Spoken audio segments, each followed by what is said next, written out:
দেশের যে শিক্ষকরা, আমাদের সাথী শিক্ষকরা যে আন্দোলন করছেন দুদিন ধরে, এটা দুদিনের আন্দোলন নয়, এই আন্দোলন অনেক আগে থেকেই শুরু হয়েছে। এই আন্দোলন করার পর কোনো কথাই ছিল না একটা সুস্থ রাজ্যে, সুস্থ সমাজে।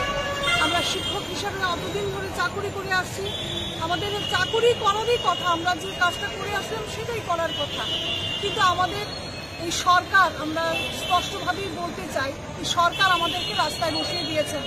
এবং এই দুদিন ধরে যে আন্দোলন চলছে এটা কোনো অন্যায় দাবি নয়, একটাও অন্যায় দাবি নয়। আমরা যে কথাটা গোড়া থেকে বলে আসছিলাম একই কথা বলছেন আমাদের সাথী শিক্ষকরাও। আমরা সবাই একই কথা প্রথম থেকে বলে আসছিলাম, বিভিন্নভাবে হয়তো কেউ কথাটা বলছি, কিন্তু বিষয় কিন্তু একটাই।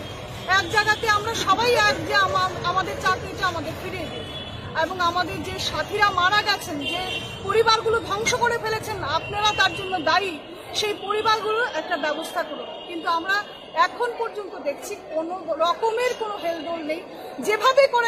যেভাবেই কথা বলার চেষ্টা করি না কেন, কথা তো একটাই, আমাদের চাকরিটা ফিরিয়ে দিন আমাদের।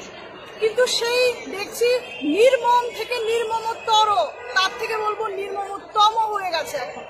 মানে একেবারে শিক্ষকদের সঙ্গে কথা বলা তো দূর, ওনারা মানে খাওয়া, এই একটা প্রাকৃতিক দুর্যোগপূর্ণ পরিস্থিতির মধ্যে সারা ত্রিপুরার কোথা থেকে সমস্ত শিক্ষকরা একত্র হয়েছেন একটা দাবি নিয়ে, যে আমাদের সলিউশন একটা করুন। আপনারা বলেছিলেন 299 প্রতিশ্রুতি দিয়েছিলেন, তার মধ্যে কিছুদিন আগে আবার শুনলাম আপনারা নাকি সমস্ত প্রতিশ্রুতি পালনই নাকি করে ফেলেছেন। তাহলে আমরা কি করছি রাস্তায় দাঁড়িয়ে? আমরা যে মিডিয়ার সামনে আপনাদের এই ভাইদের সামনে কথাগুলো বলছি, আপনাদের সারা ত্রিপুরার সমস্ত জনগণের কাছে আমরা জিজ্ঞাসা করতে চাই, আমরা কি করছি রাস্তায় দাঁড়িয়ে? এটা কি তামাশা হচ্ছে? এটা কি নাটক হচ্ছে নাকি? যে আমরা রাস্তায় দাঁড়িয়ে আমরা নিজেদের অধিকারের কথা বলবো, তারপর আমাদের ডিটেনশন ক্যাম্পে তুলে নিয়ে যাবেন, সেখানেও খাবার ব্যবস্থা করবেন না। ত্রিপুরা রাজ্যের নাগরিকরা মানে অধিকারের কথা বললে হসপিটালে যেতে হবে, না হলে আপনারা প্রশাসনকে ব্যবহার করে লাঠি পেটা করবেন। এটা কোন রাজ্য, কোন বিকাশ করছেন আপনারা? এটা হ্যাঁ, এই বলে বলে অলরেডি 4 বছর শেষ, আবার নতুন ইলেকশন চলে আসছে, আর দুদিন পরে বলবেন এখন হবে না। আপনারা সাইলেন্ট, চুপ, কোনো কথা বলছেন না, পাচ্ছেন না।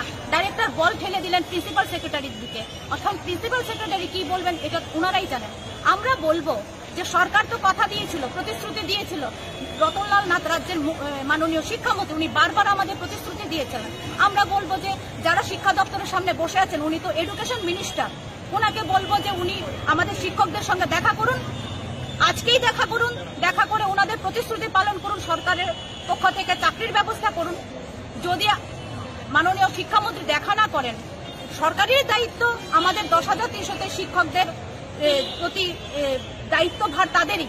ফলে আমরা বলবো যে সরকার তোমার প্রতিশ্রুতি পালন করো, মাননীয় শিক্ষামন্ত্রী মহাশয় আপনি আমাদের শিক্ষকদের সঙ্গে দেখা করবেন, এবং যে আপনারা প্রতিশ্রুতি দিয়েছিলেন আমাদের চাকরি ফেরত চাই, সে চাকরির দাবিতে শিক্ষকদের সঙ্গে দেখা করে এই সুরাহা করবেন, সমাধান করবেন, অতি সত্বর মানে এই চাকরির বিষয়টা সমাধান করবেন। আপনারা ডাকুন, আমাদের শিক্ষকরা এখানে বসে আছেন, দেখা করুন, না হলে কিন্তু আরো বৃহত্তর আন্দোলন হবে, তোলপাড় আন্দোলন হবে, এটা আমরা হুঁশিয়ারি দিয়ে বলতে চাই।